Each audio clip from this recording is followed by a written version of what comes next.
Mine is the first visit of a Canadian Prime Minister to China in nearly a decade. The world has changed much since that last visit, and I believe the progress that we have made in the partnership sets us up well for the new world order. Shalom. Welcome to another video. And as always, before I get started, I want to give all praise, honor, and glory to the Heavenly Father and His only begotten Son, Yahweh Bahasham, Yahweh Shai Bahasham Rakhwadash, and next double honors to the head apostles / other bishops of the great millstone who teach and who rule well. Peace, blessings, and safety to all you sincere Akim. Keep pushing, keep believing, and keep the faith, regardless of whether people hear it, whether they forbear. All right, so this is going to be a reaction to the clip that I put in the introduction to this video, and I'm going to title this lesson, Prime Minister of Canada says New Deal with China, quote unquote, sets us up well for the New World Order. All right, so within this video, I'm going to show you what the New World Order is and show you that it is scriptural that the elites are attempting to establish a New World Order. All right, so with that being said, let's go ahead and dive right into it. And Yahweh Rajazah, meaning Heavenly Father's will, it's edifying to the elect. All right, so starting off here, I've got the definition of the New World Order according to the AI overview. It says, a quote-unquote New World Order, NWO, refers to significant shifts in global power and governance, often after major conflicts, but also popularly as a secret plot for a totalitarian world government, especially in conspiracy theories, and has various other meanings in religion like Baha'i or pop culture, wrestling.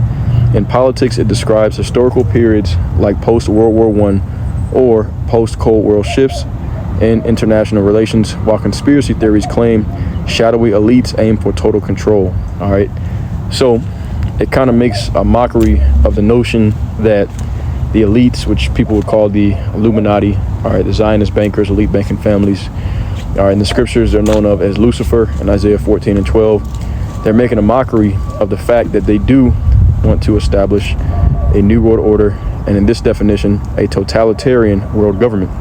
Let's go into the definition for that word, totalitarian.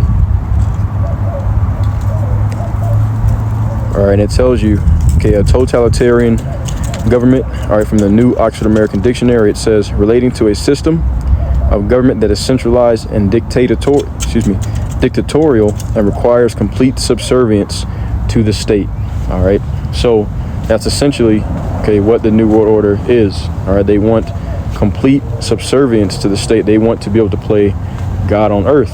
All right, and this is in the scriptures. So now we're going to go to that next. We're going to start off, all right, in Revelation, the 13th chapter. Bear with me. Let me go ahead and pull it up right quick. All right, Revelation chapter 13, and we're going to go ahead and start off at the top of verse 1.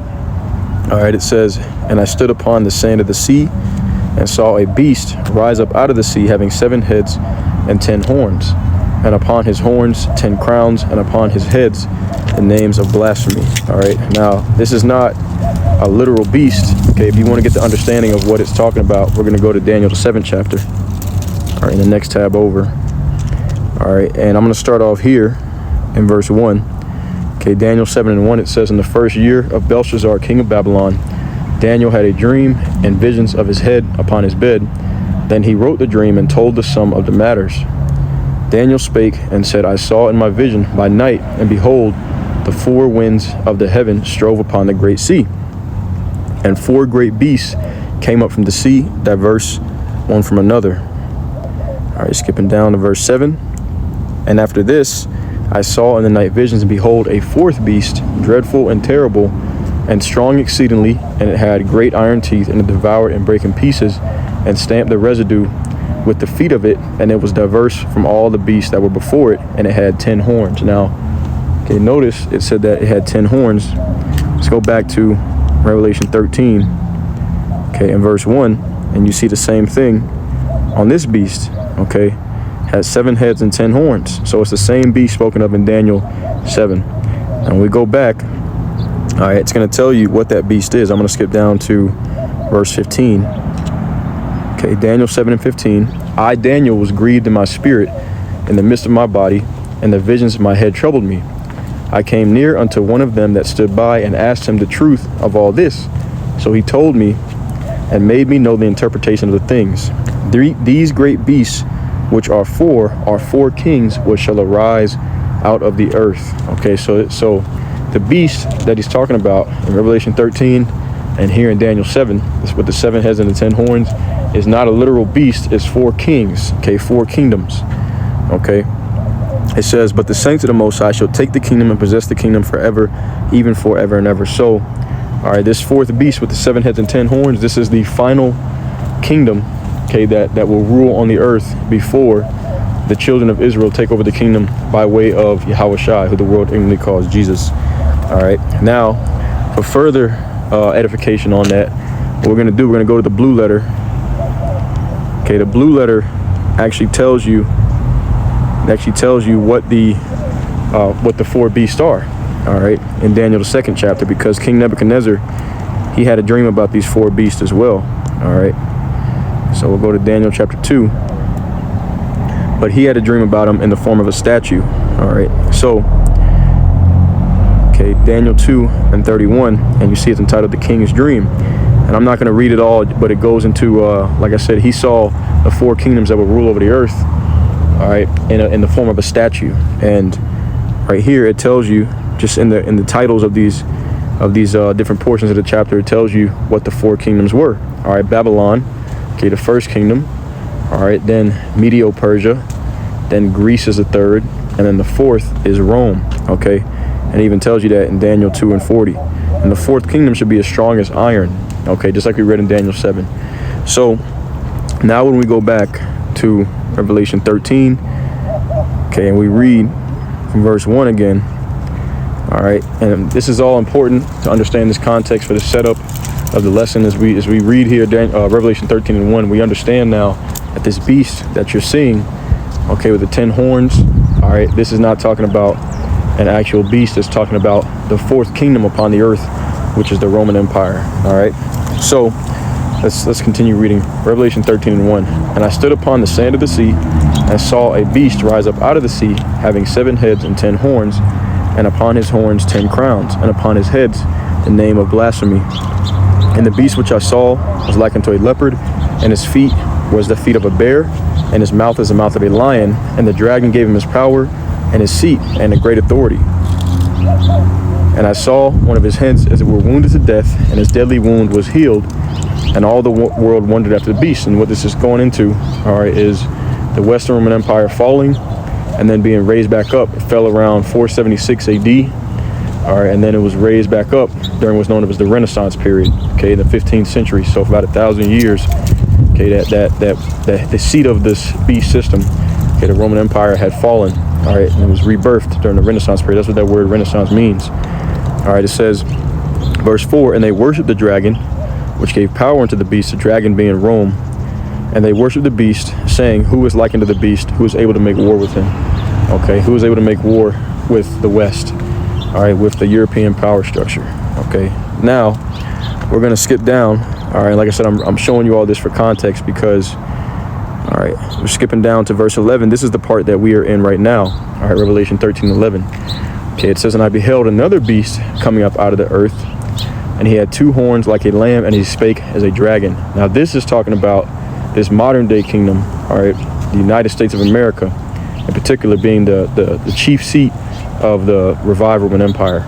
All right, so when it says he had 2 horns like a lamb, that goes into his two-party political system, the Democrats and Republicans. And when you think of a lamb, you think of a lamb as, you know, a harmless animal. Okay, so they pretty much they set themselves up to be the heroes of the story, harmless. All right, but then it says, and he spake as a dragon.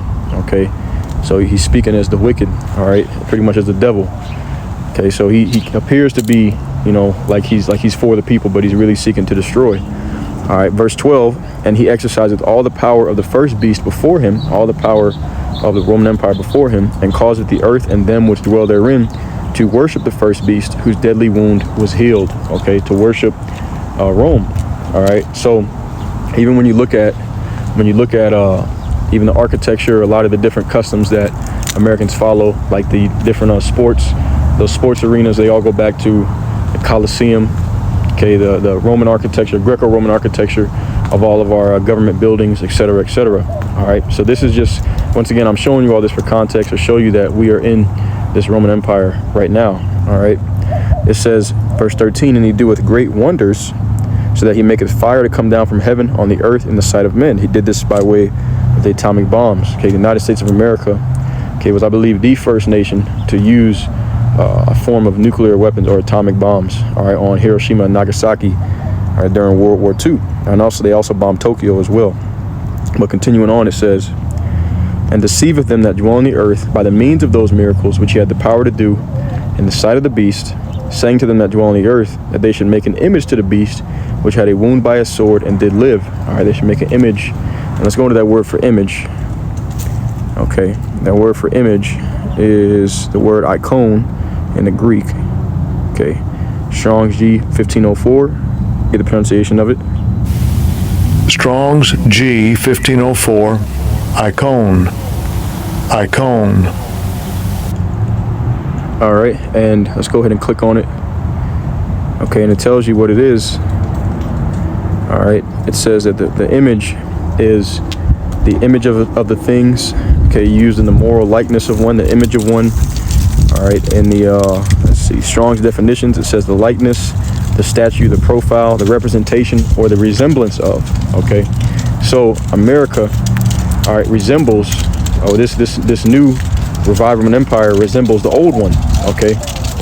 And people, they follow behind that. Let's go back. Okay, let's read that again. So now you understand what the image is. It's not an image of Cesare Borgia, okay, of the one that white Jesus was depicted after. All right, it's really going into the semblance, the resemblance, and the likeness of the Roman Empire. It says, and he had power to give life unto the image of the beast, and that the image of the beast of the ancient Roman Empire should both speak and cause as many that would not worship the image of the beast should be killed. Okay, so pretty much if you don't take on the resemblance of this place, the likeness of this place, or you don't follow in its customs, all right, then you would be killed. And that's figuratively and literally, okay? But in the figurative sense, let's go to that word for killed, okay? It's the Greek word, let's see, okay, Strong's G 61.5, 615. All right, we'll go get the pronunciation of that one as well. Apoktaino, all right. Strong's G 615. Apoktaino. Apoktaino. All right, apoktaino, and okay, it says outline of biblical usage. Okay, it says to kill in any way, whatever, to destroy, to allow to perish. Metaphor, to extinguish or abolish, to inflict a mortal death, to deprive of spiritual life, and procure eternal misery in hell, which that's not a good definition, but metaphorically, to extinguish or to abolish. So you get excommunicated from this society if you don't pretty much worship the image of the beast, if you don't bow down to it. All right, and we'll go to that word worship as well. Okay, let's see. That word worship is the Greek word Strong's G 4352, proskuneo. Strong's G 4352. Proskuneo. Proskuneo.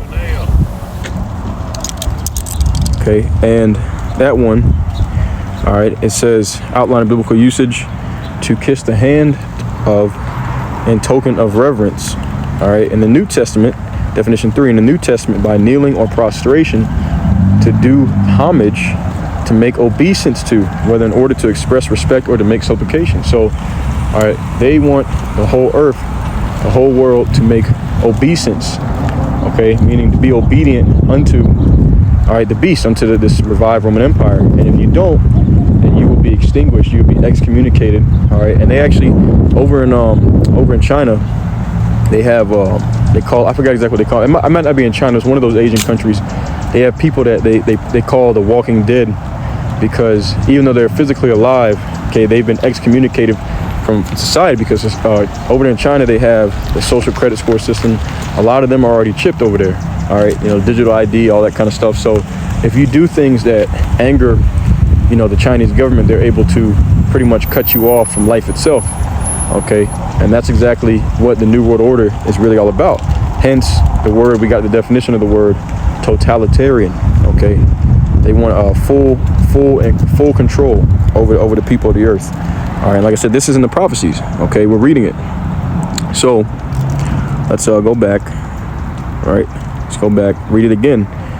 Okay, Revelation 13 and 14. And deceiveth them that dwell on the earth by means of those miracles, all right, which he had power to do in the sight of the beast, saying to them that dwell on the earth that they should make an image to the beast, which had the wound by a sword and did live.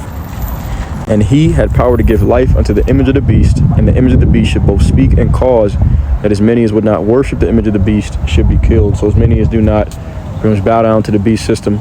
All right, and really, in this society, they have not fulfilled that completely.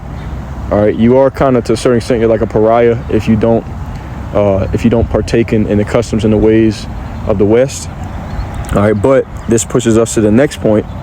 Okay, the next few scriptures, verse 16. This is where the mark of the beast comes in. This is a key and essential turning point, all right, for their New World Order. Revelation 13 and 16, it says, and he calls it all, both small and great, rich and poor, free and bond, to receive a mark in their right hand or in their foreheads. Okay, and I'm not going to do a full breakdown on that. We touch on it all the time. The mark, that Greek word charagma, and it goes into an implanted device. All right, so this is going to be an RFID microchip, and this is how they're going to establish a New World Order, to where they'll be able to set up that totalitarian government system. All right, the one world government. Okay, everybody in the earth will be chipped. It tells you that. All right, he calls it all, both small and great, rich and poor, free and bond, to receive a mark in their right hands, or in their right hand or in their foreheads. It says, and that no man might buy or sell, save he that had the mark, or the name of the beast, or the number of his name. So what happens if you don't have the mark? All right, well, if you don't take the chip, then you will be killed. All right, figuratively and literally. Okay, literally, they're going to grab people up. Anyone who what's what I'm looking for, is against or is adversarial to the mark of the beast, which is, like I said, the final key to their New World Order. Okay, you will be rounded up and either sent to a death camp or a concentration camp. All right, that is pretty much what they're going to establish, and they need all this chaos to pop off, all right, to be able to justify these increased security measures. Is how they're going to justify it, is by saying, well, we need to do this, for security reasons, because the world is pretty much plunged into chaos. Okay, now that being said, let's go to 2 Corinthians chapter 2 and verse 11. All right, 2 Corinthians 2 and verse 11. All right, and it reads, it says, lest Satan should get an advantage of us, for we are not ignorant of his devices. This is the reason why we talk about these things constantly. All right, because if we don't, okay, then the people who are supposed to hear, all right, and take heed, okay, they wouldn't get the message, they wouldn't get the warning. Okay, so we tell you these things because this is what is coming to the earth, and the elites and their puppets are getting more and more, bold about what their plans are. All right, so go ahead and read that again in the King James Version and the NLT. Lest Satan should get an advantage of us, for we are not ignorant of his devices. So that Satan, in the NLT it says, so that Satan will not outsmart us, for we are familiar with his evil schemes. Okay, because remember, we read that the people of the earth will be deceived into doing this. Okay, so they're not, some people are going to willingly, they're going to want it. Actually, most people are going to want it, because why? They're going to be deceived. All right, they're thinking that this is a good thing. Okay, that it's going to benefit them, right? Because why? They don't really understand the prophecies. That's why we go over these things constantly. Okay, now let's go into that word for devices or schemes. Okay, in the Greek. All right, so we have the word Strong's G 3540. All right, noema. Let's go ahead and get the pronunciation of it.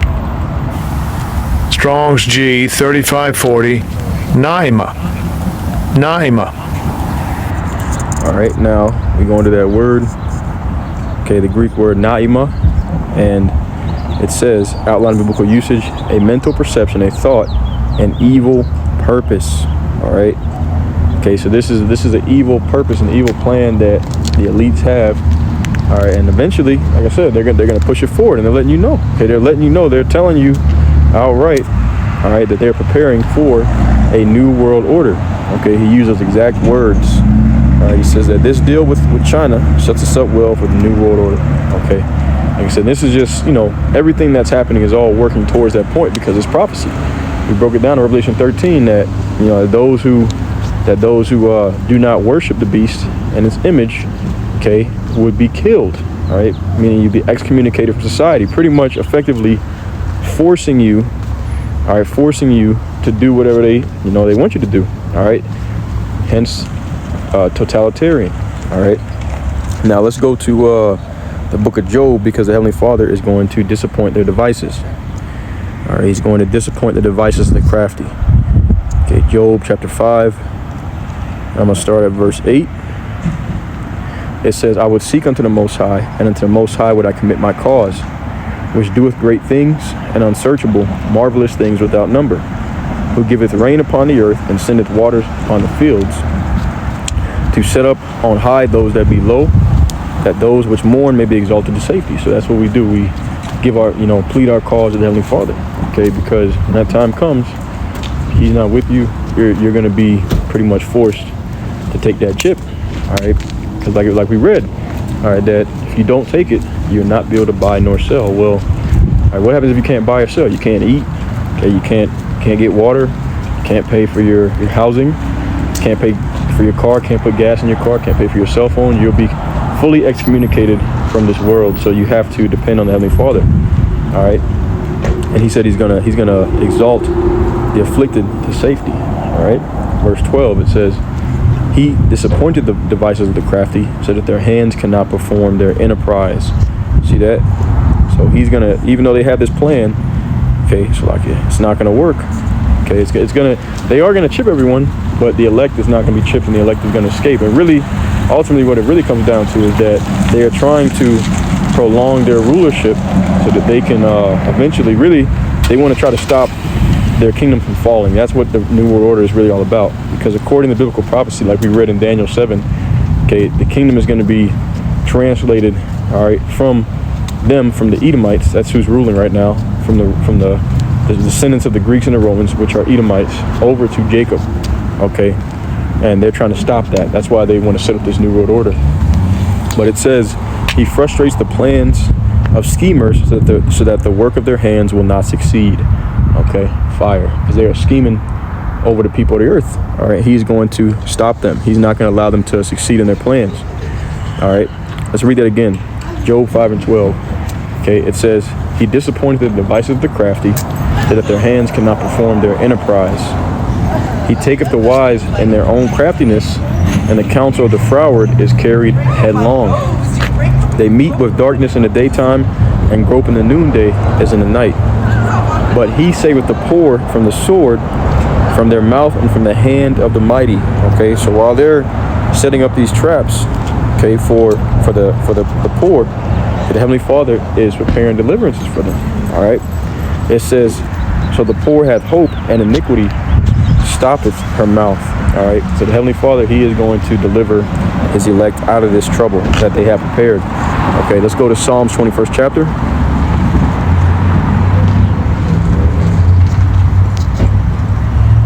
All right, and here we'll start off with verse 7. Psalms 21 and 7. For the king trusteth in Yahweh, and through the mercy of the Most High he shall not be moved. All right, verse 8. Thine hand shall find out all thine enemies, thy right hand shall find out all those that hate thee. Thou shalt make them as a fiery oven in the time of thine anger, for Yahweh shall swallow them up in His wrath, and the fire shall devour them. Their fruit shall thou destroy from the earth, and their seed from among the children of men. And like I said, really, what's their end goal? Okay, why do they want to chip everyone? Because they want to try to keep their kingdom, ruling forever. All right, but it's not going to work. Okay, that He's going to disappoint their devices. All right, it says, for they intended evil against thee, they imagined a mischievous device which they are not able to perform. Woo! Fire. All right. It says, therefore shalt thou make them turn their back, when thou shalt make ready thine arrows upon thy strings, against the face of them. The arrows represent the nuclear missiles. So that they are going to actually chip the vast majority of people on the earth. Okay, but not too long after that, okay, the missiles are going to be shot off, and that's going to be the end of their society. Okay, and the end of their world and the beginning of the world to come, as we read earlier in Daniel 7, that the saints will take the kingdom and possess the kingdom forever and ever. And that's what they're trying to stop. They're not going to be successful. All right, it says, verse 13, be thou exalted in thine own strength, so will we sing praise. We will sing and praise thy power. All right, let's go to Proverbs 11, verse 8. We'll read that, get a few more scriptures, and we'll wrap this thing up. Okay, Proverbs chapter 11. Proverbs chapter 11 and verse 8. And we're going to read this one in the King James Version and in the NLT.